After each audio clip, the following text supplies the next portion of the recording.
K21 Lounge with Bina and Mazhar।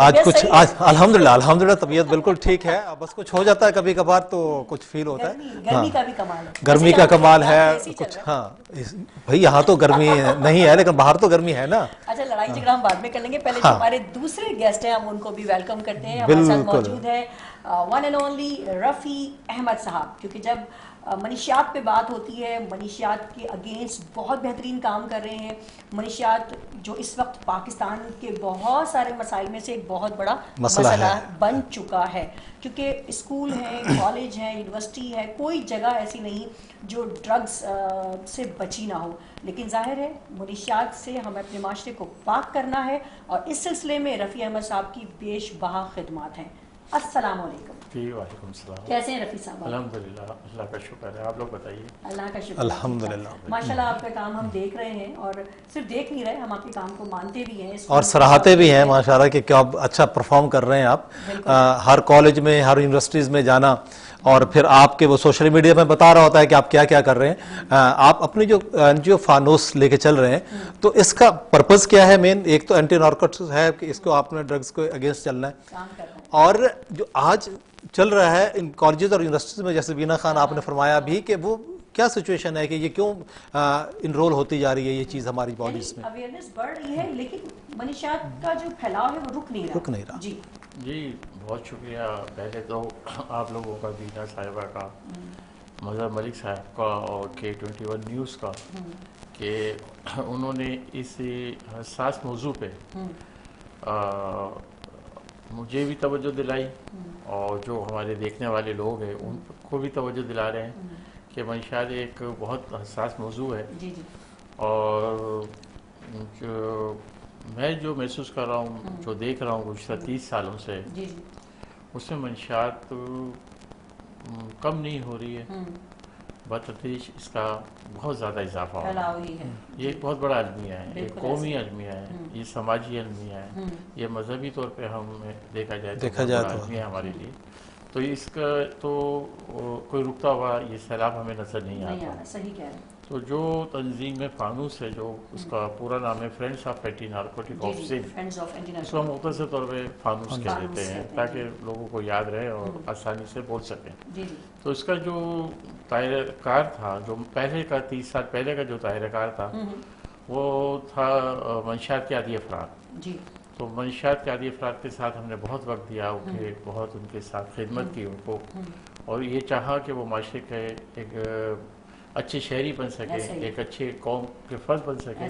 لیکن علم یہ ہوا کہ وہ ہمیں وہ نتیجہ دے نہیں سکتے, جس کی وجہ سے ہم نے جو اپنے جو کام کا جو فوکس کیا, وہ اپنے طالب علموں کو کیا, اپنے نوجوانوں کو کیا. اور ہم سب جانتے ہیں کہ نوجوان کسی بھی ملک کی بقا اور سلامتی ہوتی ہے. نوجوان ہی ہماری طاقت ہے, آگے ملک کو لے کے چلنا ہے. اور پاکستان ان ممالک میں, خوش نصیب ممالک میں شمار ہوتا ہے کہ جس کی جو پاپولیشن کا 64% جو ہے وہ ینگ جنریشن پہ. بالکل ایسا ہی ہے. اچھا اسما, آپ کی طرف آتے ہیں, بہت دیر سے آپ خاموش بیٹھی ہیں. ہم اسپورٹس پہ بھی بات کر رہے تھے, سارے مختلف ہم ٹاپکس پہ بات کر رہے تھے. RJ ایک آپ نے مجھے بتایا کہ آپ نے ماشاءاللہ آپ کے 11 سال ماشاءاللہ مکمل ہو چکے ہیں ریڈیو پاکستان کے ساتھ جڑے ہوئے. ماشاءاللہ بچپن سے شوق تھا؟ بچپن سے تو نہیں کہہ سکتے, لیکن جب FM سننا شروع کیا میں نے, تو جب RJ سے کال پہ بات نہیں ہوتی تھی تو اتنا مجھے چڑ ہوتی تھی, اور میں کہتی تھی ایک دن میں نے بھی RJ بننا ہے, اور پھر میں بھی ایسے ہی کروں گی. مطلب یہ پیشن آپ کو لے کر آ گیا, سنتے سنتے کہ مجھے بننا ہے, تو لازم سنتے سنتے جو ہے وہ پھر میں بھی پھر ماشاءاللہ اسماء حسین بن گئی, نہ صرف بن گئی بلکہ کہوں گی چھا گئی, کیونکہ ان کے جو فین ہے نا, وہ جیسے میں نے شروع میں بھی بتایا تھا کہ ماشاءاللہ بہت بڑی تعداد ہے ان کے فینس کی. اچھا اسماء, آپ نے کہا بچپن سے شوق تھا, دوسرے آرٹسٹ کو سنتے تھے, اور پھر آپ نے کہا کہ کبھی کوئی ایسا واقعہ اس 11 سال کا جو آپ کا سفر ہے آواز کی دنیا کا, کوئی ایسا واقعہ جو آج بھی یاد کرتی ہیں اور بڑی خوش ہوتی ہیں؟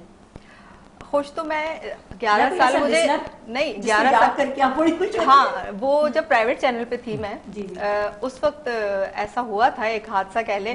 وہ تو شروع کے دن تھے, تو وہاں نا مجھے ایک دم سے کسی نے لائیو کال پہ اور ایک دم جیسے پیار کا اظہار کرنا